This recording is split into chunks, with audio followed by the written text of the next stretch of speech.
Looking for a startup job that fits you perfectly? Your tribe helps you discover, apply, and land startup jobs that matches your skills. Find your tribe with Your Tribe today.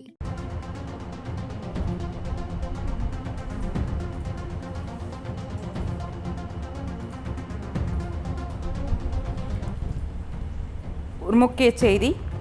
2019ஆம் ஆண்டு corona virus உலகம் முழுவதும் பரவி பெருந்தொற்றாக மாறி லட்சக்கணக்கான உயிரிழப்புகளை ஏற்படுத்தியது. சில வருடங்களாக கட்டுக்குள் இருந்தாலும் கொரோனா புது வகைகளில் உருமாறி வருகிறது. ஆனால் இவை பெரிதாக பாதிக்காமல் குறைந்த தீவிரத்துடன் பரவியுள்ளன. தற்போது சிங்கப்பூர், தாய்லாந்து போன்ற நாடுகளில் புதிய கொரோனா வகை வேகமாக பரவி இந்தியாவிலும் குறைந்த நாட்களில் பாதிப்பு அதிகரித்து வருவதாக மத்திய சுகாதாரத்துறை தெரிவித்துள்ளது. இந்தியாவில் 7264 பேரும், தமிழகத்தில் 220 பேரும் கொரோனா தொற்றால் பாதிக்கப்பட்டுள்ளதாக மத்திய சுகாதாரத்துறை தெரிவித்துள்ளது.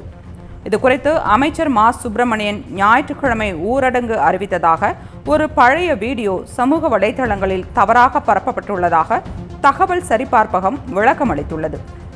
2022ஆம் ஆண்டு வெளியான வீடியோவை தற்போது பரவி வரும் போலியான செய்தியாக பரப்ப வேண்டாம் எனவும், இது ஒரு வதந்தி எனவும் அரசு பொதுமக்களுக்கு எச்சரிக்கை விடுத்துள்ளது.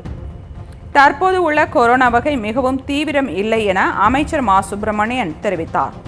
புதியவர்கள், கர்ப்பிணிகள், மூத்த குடிமக்கள், உடல்நலம் பாதிக்கப்பட்டவர்கள் முகக்கவசம் அணிய வேண்டும் என அறிவுறுத்தியுள்ளார்.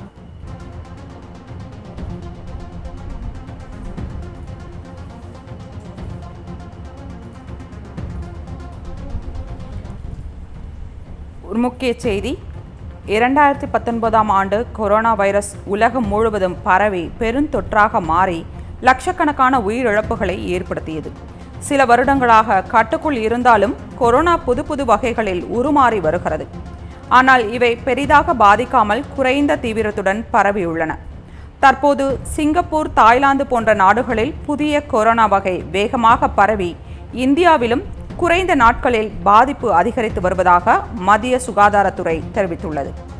இந்தியாவில் 7264 பேரும், தமிழகத்தில் 220 பேரும் கொரோனா தொற்றால் பாதிக்கப்பட்டுள்ளதாக மத்திய சுகாதாரத்துறை தெரிவித்துள்ளது. இதுகுறித்து அமைச்சர் மா சுப்பிரமணியன் ஞாயிற்றுக்கிழமை ஊரடங்கு அறிவித்ததாக ஒரு பழைய வீடியோ சமூக வலைதளங்களில் தவறாக பரப்பப்பட்டுள்ளதாக தகவல் சரிபார்ப்பகம் விளக்கம் அளித்துள்ளது.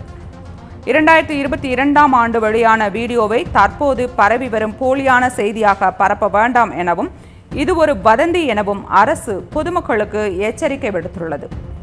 தற்போது உள்ள கொரோனா வகை மிகவும் தீவிரம் இல்லை என அமைச்சர் மா சுப்பிரமணியன் தெரிவித்தார். புதியவர்கள், கர்ப்பிணிகள், மூத்த குடிமக்கள், உடல்நலம் பாதிக்கப்பட்டவர்கள் முகக்கவசம் அணிய வேண்டும் என அறிவுறுத்தியுள்ளார்.